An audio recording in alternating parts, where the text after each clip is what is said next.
quote Jack Thompson, you can do better than that.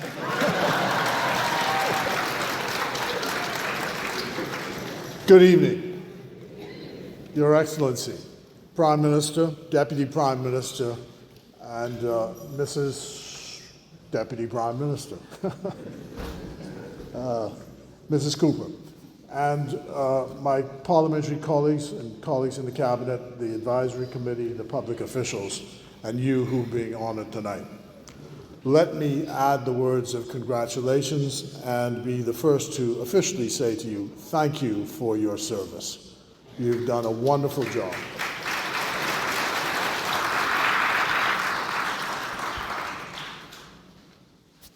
This is a walk down memory lane. The Prime Minister was saying how many memories came to him as each of you came up, but he remembered his connections with you and the history of your participation in all the many accomplishments that have been put in the history books as a result of your work. And myself, my colleagues were all doing the same thing.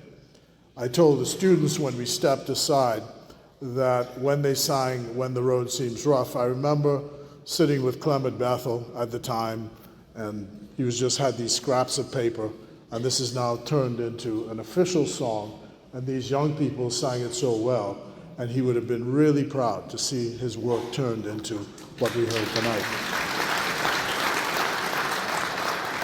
And my colleague, Norris Carroll, the former justice, who now lives in Grand Bahama, retired, who went to law school in the UK at the same time as there in 1973, and I didn't know he was a poet.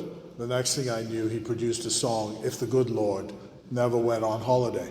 And they sang that here tonight. I'm sure he was very proud as well to hear it. Beverly Wallace Whitfield was honored last year with the Order of Distinction. Mrs. Wallace Whitfield was the former Chief of Protocol at the Ministry of Foreign Affairs. This year, she celebrated her 98th birthday.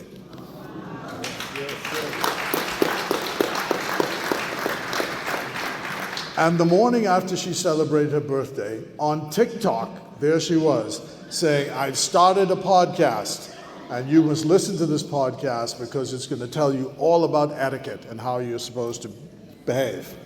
So if you want to know about etiquette, tune into Beverly Wallace Whitfield's podcast on etiquette. But what it shows you is life continues, and there's always a contribution you can make. And they say the difference between when you reach 90 and getting to 100 is not whether you take your blood pressure pills or the diabetes pills, which you should take if you have to take them, but whether you have good relationships and good friendships, and whether you still have contact with society. And we want to be sure, by giving these awards today, that we say we appreciate what you've done, but we want you to continue to participate in the society, because we need you.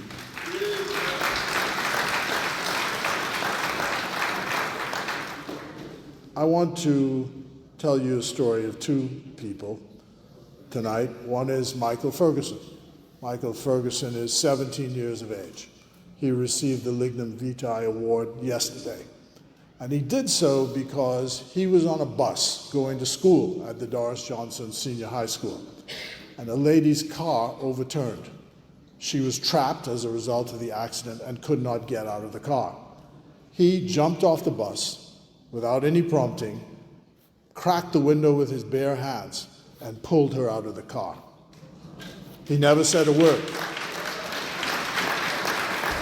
He just went to school that morning like nothing happened. I think he asked the nurse if they could bandage his hand, but didn't say what the problem was. Later in the day, the lady herself came to the school because she wanted to find out who this young man was, because she credited him with saving her life. 17 years of age. And then there's the story of Andrew Demerit. His widow, Linda, is here. I think he died something like 20 or so years ago. He's a contemporary of ours. Andrew was one of the founders of the Progressive Young Liberals. And I remember him like yesterday. He's a citizen of Fox Hill. but always consumed and concerned about public policy. And if he were here today, he would be proud to receive this honor from people who were his contemporaries in the political struggle. And then there are the Junkanoo leaders. Yesterday we honored Gus Cooper and Vola Francis and Stan and Jackson Burnside. And then there's my friend Calvin Brown, who's sitting in the second row.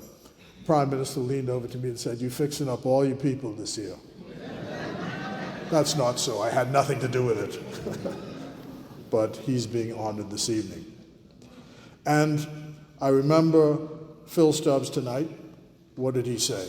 "I'm proud to be a Bahamian." Pat Raming said, "I am a Bahamian." And when we all go away from this country, we are ambassadors for the country.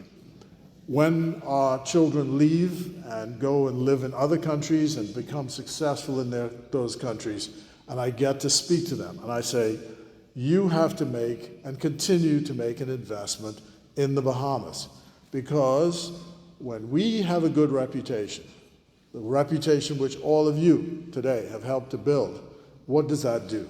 That makes it stronger for them and better for them, even as they succeed overseas. Because once they hold up that passport and it shows Bahamian, people will be proud because we have the great nation which you've helped to create. So,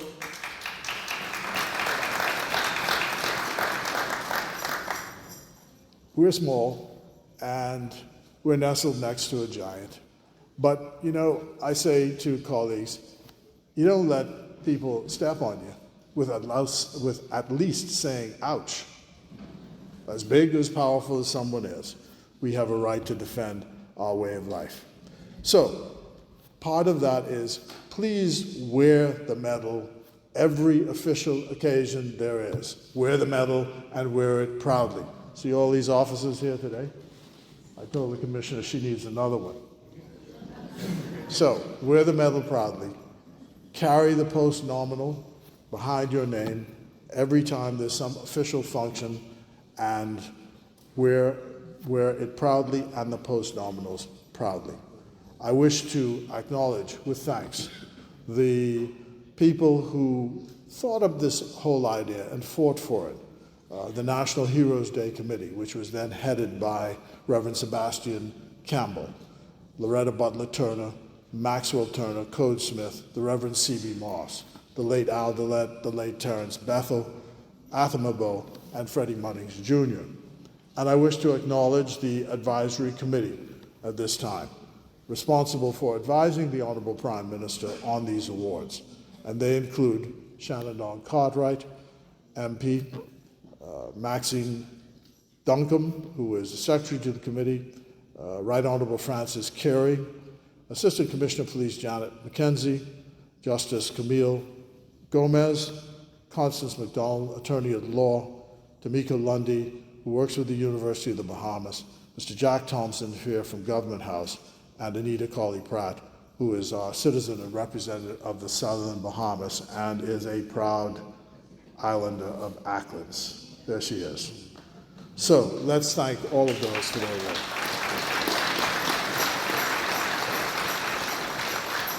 I leave you with this. In 1980, I had the honor of spending the night on a ship which is now out of commission called HMBS Marlin. Its sister ship, more famous or infamous or notorious, would be HMBS Flamingo. But Marlin and Flamingo were cast at the same time. There was an operation which was going on an island called Key Lobos, which is near the Cuban coast of the Bahamas. There was an incursion by illegal migrants, and it had received the attention of the US press. And it was my job as a then reporter to go on the ship to investigate what had happened and to bring back the report to the people in Nassau. And I got an appreciation for the work which the people of the Royal Bahamas Defense Force have to do in defending this country. And I've never forgotten that experience. I want, therefore, to pay a special tribute to those in the Royal Bahamas Defense Force and the Royal Bahamas Police Force who protect and defend us every day. But in this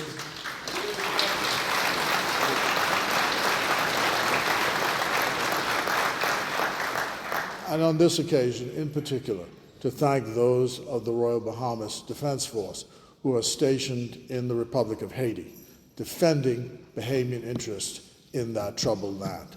They're doing an extraordinary service, and they deserve the praise and thanks of this community, and I commend them to you this evening. So, once again, I want to thank you for your service, say congratulations to you all. It's been a privilege to serve in this position and to watch all the smiles on your faces, the applause of your families, the praise which has come from all the public officials.